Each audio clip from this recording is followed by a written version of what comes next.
میں نے کہا تو ڈھلمل تو اس کو سنی بنائے گا، جس کو خود کو نہیں پتا رہے عقیدہ کس چیز کا نام ہے، وہ گیا اس کو سنی بنانے کے لیے، وہ وہابڑن کو۔ ہاں 18 سال اس کے گھر میں رہی، ہاں تمہارے گھر میں 5 منٹ تمہاری نکاح کر کے آئے گی، سنی بن جائے گی۔ بے تیرے گھر کی تیری بیوی تجھ سے نہیں مانتی اور تیری بہو تجھ سے مانے گی۔ بیوی تیرا کہنا نہیں مانتی ہے، بہو مانے گی، سنی ہو جائے گی۔ حوصلے جو ہے وہ کسی اور کو بتانا کہ نہیں نہیں یہ ایسی چیزیں ہوتی ہیں، اس کا نکاح پڑھا کے لے کے آئیں گے۔ بولے وہ لڑکی دینے میں، بولے نہیں لڑکی دے دی یا لڑکی لے کر آ گئی تو کیا ہے؟ بولے وہابی کے ساتھ میں نکاح کیوں نہیں ہوتا، اس نے توبہ کر لی۔ میں نے کہا کل ایک ہندو بھی توبہ کر کے مسلمان ہو جائے گا، دوسرے دن شام میں اس کا نکاح کرا بیٹی دو گے تو مسلمان ہوا ہے نا۔ ایک ہندو اگر ایمان قبول کرتا ہے، صبح میں قبول کرتا ہے، کسی مجمع میں بول دو جو وہابیوں کو بیٹیاں دیتا ہے، اس کو بول دو تیری بیٹی اس کو دے دے نا، مسلمان ہوا ہے تو بولے نہیں دوں گا، اتنی جلدی کیسے دوں گا، پتہ کیسے چلے گا؟ پہلے تو اس کو دیکھا جائے گا، پرکھا جائے گا نا۔ تو ہندو کے لیے 6 مہینہ پرکھنے کے لیے، اب تو اس نے ایمان قبول کیا تھا نا، اسلام قبول کیا تھا، 6-8 مہینہ پرکھتے ہو، اور یہی چیز وہاں پر نظر نہیں آتی کہ اگر وہ سچی توبہ کرتا ہے تو پھر اس کو بھی پرکھا جائے کہ اپنی توبہ میں کتنا سچا ہے، اس کو بھی تو پرکھو۔ ایک ہندو نے صبح اسلام کیا، شام میں اس کو اپنی بیٹی نہیں دو گے۔ کسی دیوبندی نے بھی توبہ کی تو کوئی اس کو بھی تو پرکھو، 1 سال 2 سال پرکھو تو صحیح کہ واقعی یہ مسلک اعلیٰ حضرت کا سچا وفادار بنا ہے یا نہیں۔ کہنے سے تھوڑی ہوتا ہے۔ کافر نے بھی کہنے کو اگر زبان سے کہہ دے گا کہ میں نے کلمہ پڑھ لیا تو کیا مسلمان بن جائے گا؟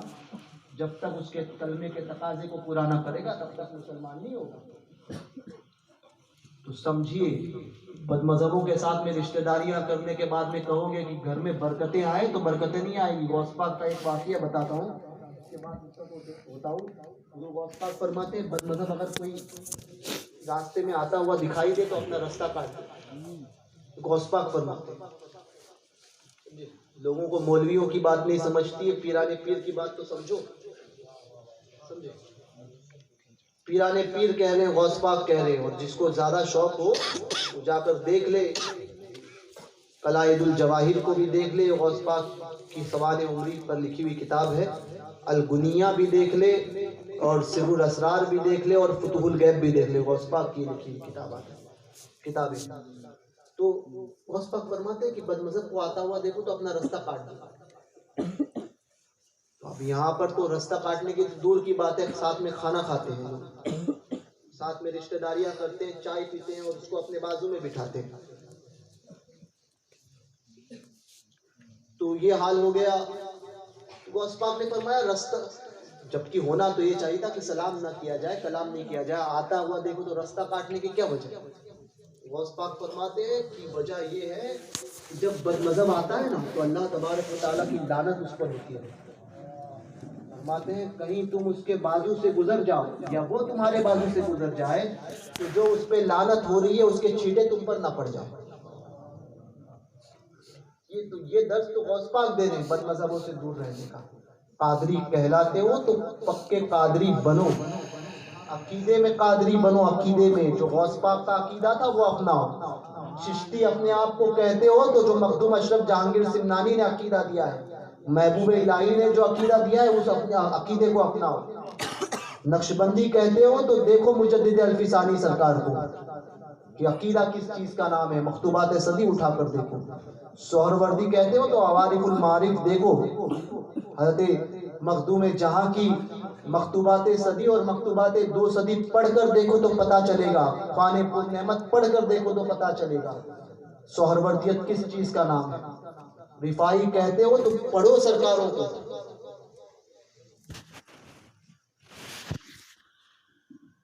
پڑھو اپنے سرکاروں کو کہ عقیدہ کس چیز کا نام ہے۔ عقیدے میں کمپرومائز نہیں ہوتا ہے، عقیدے میں مضبوط بنو اور مضبوط بن کر رہو۔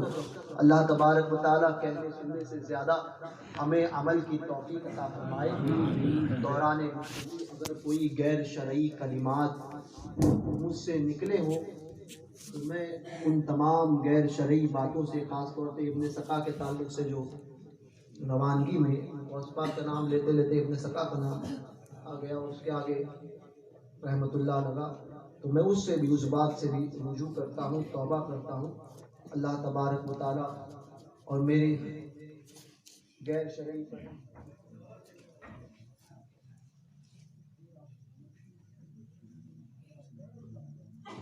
اچھا تو وہ